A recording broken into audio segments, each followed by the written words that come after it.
ও সম্মানিত দিনী ভাই ও বোনেরা, আজকে আমরা আছি কিশোরগঞ্জ জেলার করিমগঞ্জ থানার অন্তর্গত নেমতপুর ইউনিয়নের ঐতিহ্যবাহী একটা হাওর। যদিও এখন এই হাওরে পানি নেই, বুসারকান্দা বিল যেটাকে বা রৌহার বিল বলা হয়, সেখানে আমরা আছি। সুন্দর একটা সময় উপভোগ করতেছি এবং এখান থেকে কিছু নিজে শিক্ষা অর্জন করার চেষ্টা করতেছি, কারণ এই সময়গুলা চলে যাচ্ছে। সময় এরকম একটা জিনিস, আমরা যদি এই সময়টাকে ব্যবহার না করি, ব্যবহার করার মাধ্যমে যদি না কাটতে পারি, সময় আমাদেরকে কেটে ফেলবে। অর্থাৎ সময় আমাদেরকে একটা সময় বুঝিয়ে দিবে যে আমরা আসলে সময়কে অবহেলা করার কারণে আমরা জীবন থেকে কতটা পিছিয়ে গেছি।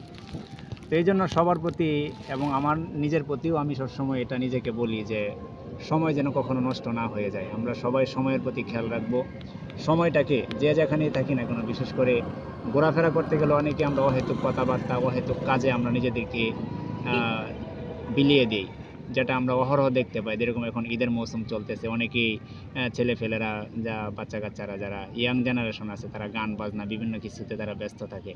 তো আপনারা যারা ঘুরতে যান, এইদিকে ঘুরতে পারেন, বালিখোলা যেতে পারেন, তবে সময়টা যেন গুনাহের মধ্যে না কাটে। আল্লাহ পাকের সৃষ্টি দেখে সুবহানাল্লাহ, আলহামদুলিল্লাহ বলা, এরকম আল্লাহ পাকের প্রশংসা করা এবং কিছু শিক্ষা অর্জন করার চেষ্টা করা। আল্লাহ তাআলা আমাদেরকে সবাইকে বেশি বেশি সফর করার তৌফিক দান করুক এবং আমাদেরকে এই সফর থেকে তার সৃষ্টিজীব দেখে আল্লাহ পাকের পরিচয় এবং আমাদেরকে শিক্ষা গ্রহণ করার তৌফিক দান করুক। আসসালামু আলাইকুম ওয়া রাহমাতুল্লাহ।